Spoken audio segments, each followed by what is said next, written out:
Hello all. Hope you're all enjoying this challenge that I'm throwing up about strategy and prayer, and how to actually look at your Father in heaven, and you know He's not making mistakes, and your life's not a mistake.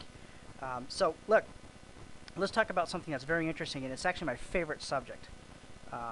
It's you know At the beginning of my blog, I put up videos, and it talked about the fourth dimension. Now, by the way, these guys are atheists. These guys are non-believing people, and they talk about different dimensions. And we're not talking about theories here. We're talking about reality. We're talking about math. I can mathematically build you a model of the fourth dimension. So when all these people say, "Oh, there's nothing," what are you talking to? What are you talking to? Air? Are you talking to the Sky Daddy? They say. Well, now we can prove there's a fourth dimension, there's a fifth dimension, there's a sixth dimension, there's a seventh dimension. And what's interesting about that, yeah, we can do it now because we have the technology to measure that. How did they know that back when, when Abraham and Moses and all these guys were around? How the hell could they possibly even think of something like that? They didn't have geometry like they do now. So, I'll give you something to think about. But, look, there's certain rules apply that when you're looking from an upper dimension, the fourth dimension, down to our dimension, which we live in a third. There's rules that apply. And the reason that we need to talk about them is because just like when you use a cell phone to talk to somebody, there's math involved, there's communication. It's a real technology. And it's the same thing working from the fourth dimension to fifth dimension. It's not some foofy thing out there. It's technology. It's recognizable technology. And once you understand how the technology works, just like a phone. The phone, was magic for people when it first came out. But then you start figuring out, they send electrical impulses and how it rings and how it all works. It wasn't magic, was it? So, and that's how I approach,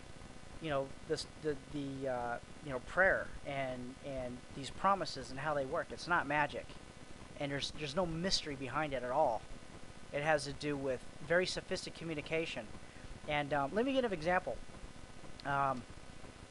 If I was, and I'm challenging you to watch those videos on dimensions, because you got to watch them. It's actually funny. These guys are full-on atheists, and they're telling you how creatures from the outside of our dimension, which is the third, is in the fourth dimension, and how it works. If someone was to talk to you from the fourth dimension, it would be your own voice in your head. Because that's the only technology that would be able to produce it, because there's the way that the sound waves work, it can't go from one dimension to the next.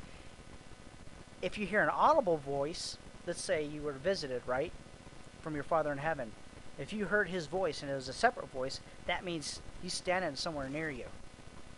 But if it's a voice in your head, that means it's coming from the other side. So that's what I mean. That's how the technology works. That's how it works. So, the Holy Spirit and all that stuff, it's your own voice in your head.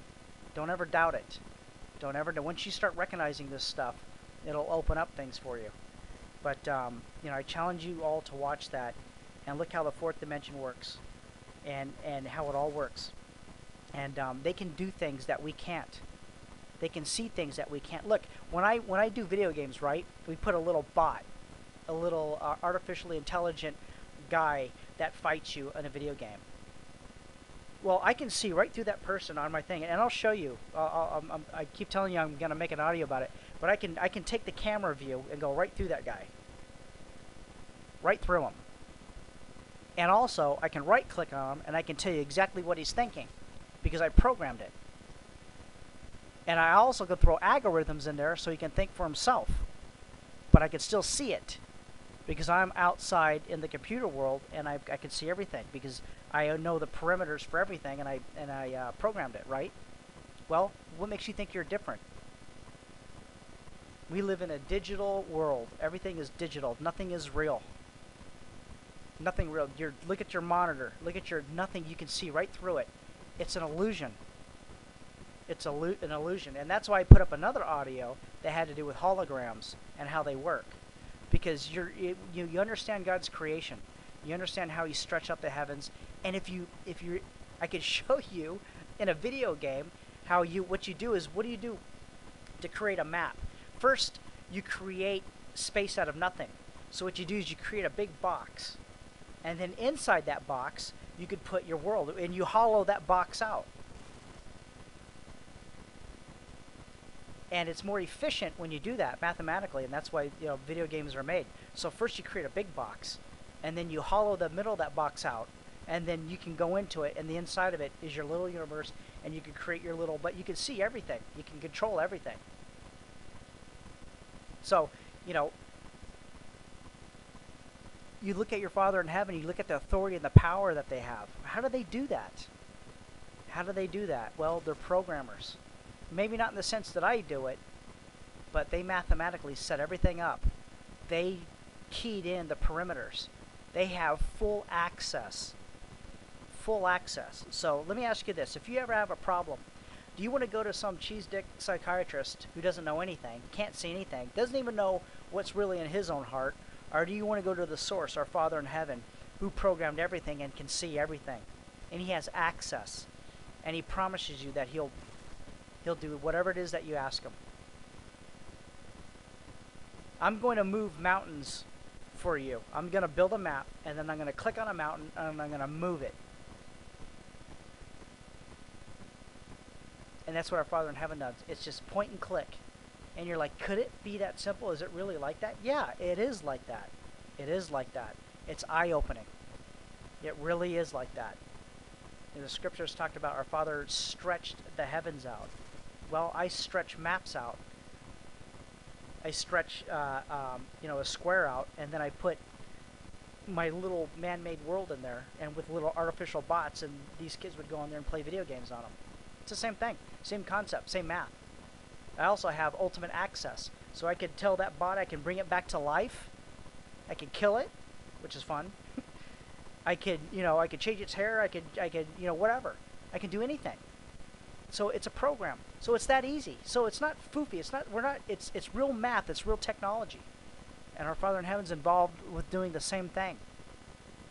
And you're being given an opportunity to live in this reality, to learn, to gain, you know, experience. Every shred is set up for your advantage. So you go look in the past. You look at all these wars. You look at all that stuff that happened. That was for them. And it was for their advantage. I don't care how bad it is. I don't care how bad it was. They were tested to their limit, and they'll be rewarded for it, one way or the other. One way or the other. So, you know, but that's off the subject. I want to talk about communication and the technology behind it. So please watch those videos and about the dimensions and about the holograms. And then please send me some questions, and we'll open up the dialogue on this end too. And next audio, I'm going to talk about God's omnipresent, what it means to us, and the timing of your prayer, and getting the desire of your heart. And hopefully that'll bring up dialogue too. So thanks everybody. Until the next audio. Thanks.